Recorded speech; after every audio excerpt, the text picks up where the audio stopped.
Hi, I'm Rick Dior, and that was solo number 3 from volume 1 of Joseph Tompkins' book, French American Rudimental Solos. And again, it's volume 1. So this solo isn't too difficult. It's got a particular theme, as all the solos do, which is this.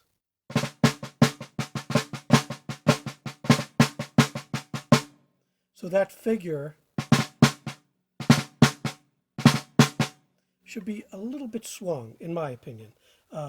It's almost this, but it shouldn't sound like that because there's actually a 64th note.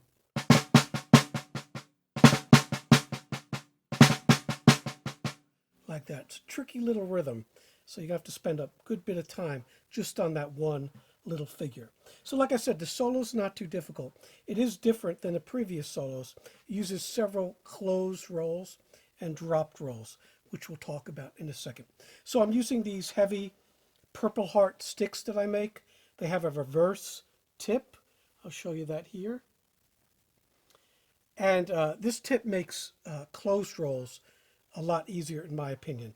And the sticks do have weight. They're about 85 grams to get a sound out of this big 16 by 16 field drum. So I like the weight there. The trickiest part of this solo is at letter B, when you have to come down and play this figure.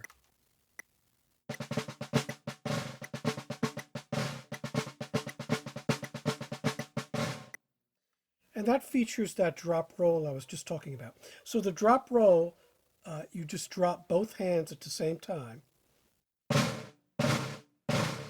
And you're buzzing. That's what that is. So there's no end to the roll. Now if you want, you could do a flam and buzz each note. So like this. So one hand first, and that makes it a little bit easier. So it sounds like this.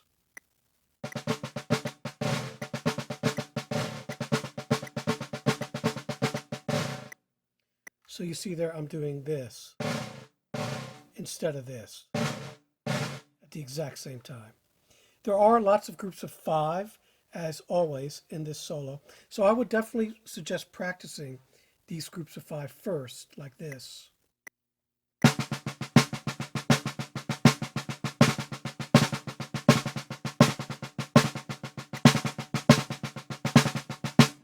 And then practicing some of the little embellishments, as you see on the second page, the first measure there. You see these groups of 5. So you need to get that rhythm in your head so when you come to it, it's accurate with the metronome. Now I'm not allowed to put the whole solo on the screen. I could put little snippets, but because of copyright laws. So I definitely suggest buying the book and checking these out. They're great. They're just great solos. Really fun to play. Each one is its own little different world of technique and thematic material. So let's work through this. We'll do 2 lines at a time, and I'll talk about it. So the first 2 lines are the theme. 1, 2.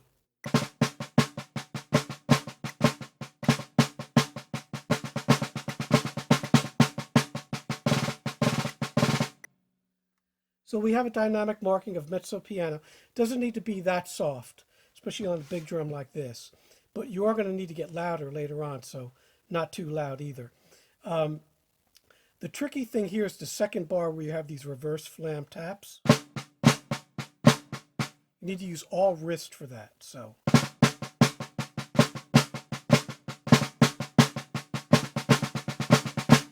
I'm using a lot of wrist in this solo. The only time I'm using a lot of bounce is when I have these flam accent rudiments here.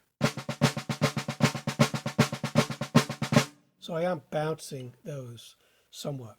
And then we get to the next 2 lines, so the second 2 lines. 1, 2.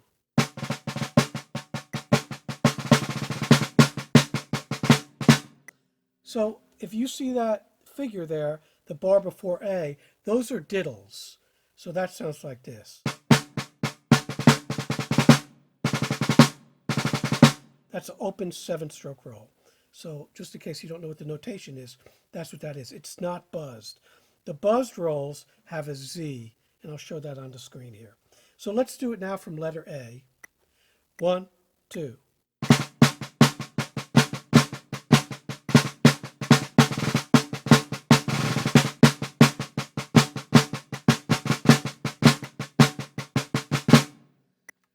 And once again, I'm playing these flams a little bit on the closed side, and I'm using all wrist for that section, just because the stickings are a little tricky. And then we have this little concert section here, which is 4 bars before B. This is forte, so play it pretty strong, but watch out for these hairpin crescendos on your closed rolls. 1, 2.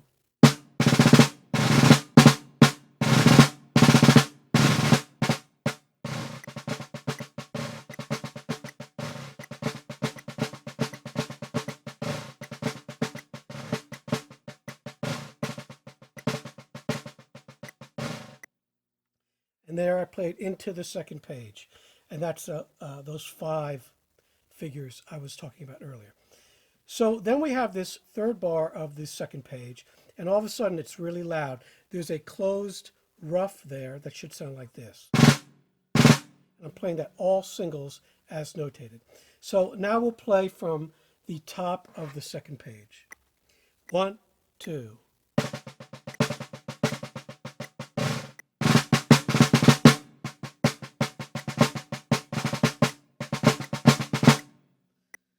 So you see that little Delacluse figure there, the second line.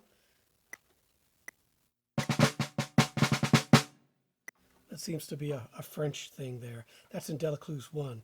All right. So that's played like this, slowly.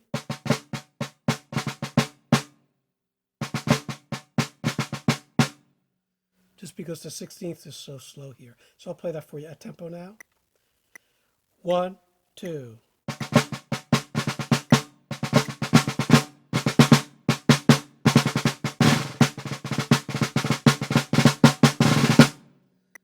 And then we have another set of groupings of 5, and they look like this. And that's the third line of page 2. You might want to stretch those out a little bit. So.